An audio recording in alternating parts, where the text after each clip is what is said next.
नमस्कार, मी बाबा बेलापूरकर. आपण पाहत आहात एकजूट महाराष्ट्र न्यूज.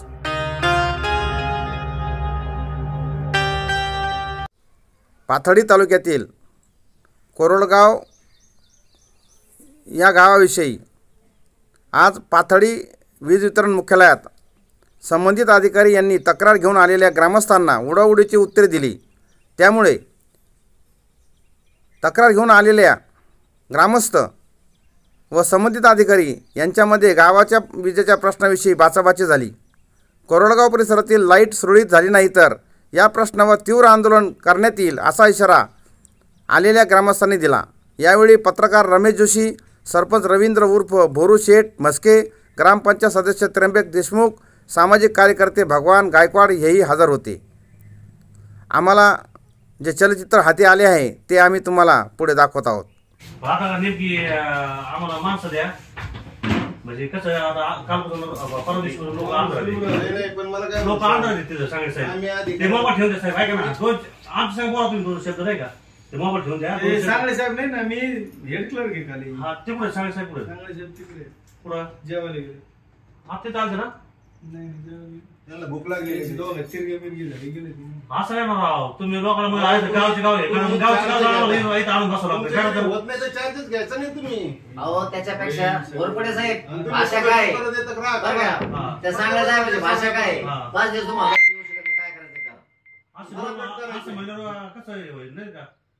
आज 2-3 महिना तुम्ही सांगत की असं तसं ते उपयोग ना. असं बोलून जमणार आहे का. समजून सांगायला पाहिजे ना. आले ना आपल्या महिन्यात फोन करून इतकं उद्धटपणे बोलायचं उपयोग नाही त्याला. तुम्ही कोणाशी लोक आले होते, ट्रान्सफॉर्मर हे झालं. लोक ते आड झाले सगळे गावातले लोक नाही का. मग 5-7 जण उभे आहेत, मी तिथून आलो. आम्ही ऑइल वगैरे भरले. एक चालू आहे म्हणे, परमिट द्या फक्त जोडायची. वायरमन नाही मग गाव काय अंदाज बसणार का तुम्ही मला. तुम्ही आणते ना मला काय सगळं गावात समजा तिथं सगळे लोक आडावाडा करू राहिले तिथं. सांगळे साहेब जेवायला गेले ते सांगळे साहेब व्यवस्थित बोलावलं ते यायचं संग.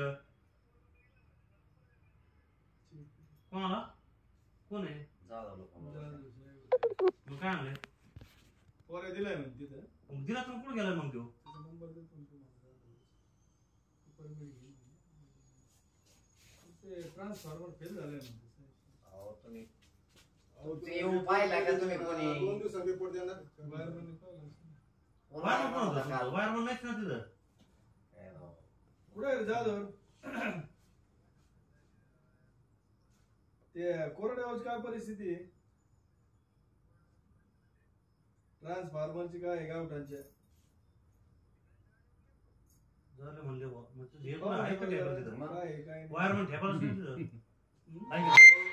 मुळात हेडक्वार्टरला राहायला पाहिजे वायरमन आणि गावठांच्या अधिकारी हेडक्वार्टरला पाहिजे. तू इकडे ऑफिसकडे ते उद्याच निवेदन द्यायचं.